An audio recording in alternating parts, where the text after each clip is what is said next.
আচ্ছা, একটু আগে যারা একটা একটা কট দিলাম, হচ্ছে ভিডিওটা দেখছেন, ওই হালার একটা কাহিনী আপনাদেরকে বলি আমি। ওরে জিজ্ঞেস করা হয়েছে যে তুই মাল কেন খাস।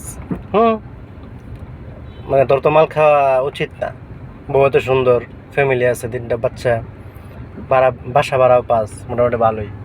তো বলেছে ভাই আমি মাল খাওয়ার পিছনে রিজন আছে। কি রিজন? রিজনটা হচ্ছে যে আমার বউ পরকীয়া করে। হুম, আমার বউ পরকীয়া করে, এটা আমি হাতে নাতে ধরতে পারছি, আর আমার মায়া ধরতে পারছে। আমার মায় এটা দেখে এরা মানে কষ্টে কাইন্দা টাইন্দা মরে গেছে। আচ্ছা ঠিক আছে, এটা গেল একটা কাহিনী। আচ্ছা, তোর বউ পরকীয়া করে তাহলে তুই ছেড়ে দে। ভাই ছাড়তে পারতেছি না তো ভাই, ভালোবাসি। ভালোবাসস তুই? কয়টা বিয়ে করছস? 4টা। 4টা বিয়ে করছস? 4টা বউ আছে? কই থাকে বউ 4টা?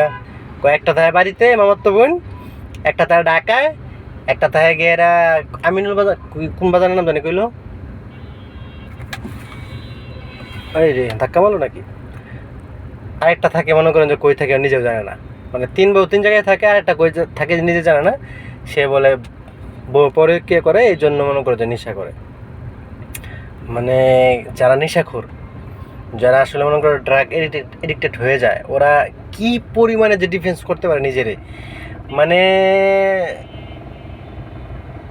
সর্বোচ্চ মিথ্যা কথা, সর্বোচ্চ দোষারোপ মানুষরা করতে পারে। কে কি করলো না করলো সব কয়ে দেবে আপনার আন্তাজেই। কিন্তু ওর বড় দেখে মনে হয় না যে ওর বউ পরকীয়া করে। যদিও এটা আমি মানে আন্দাজ করতে পারতেছি। ধরাইছে হচ্ছে ওর শ্বশুরে। হুম, ওর ছেলে, ওর ছেলের বন্ধু বান্ধব মিল্লা, তারপর ধরাই দিছে।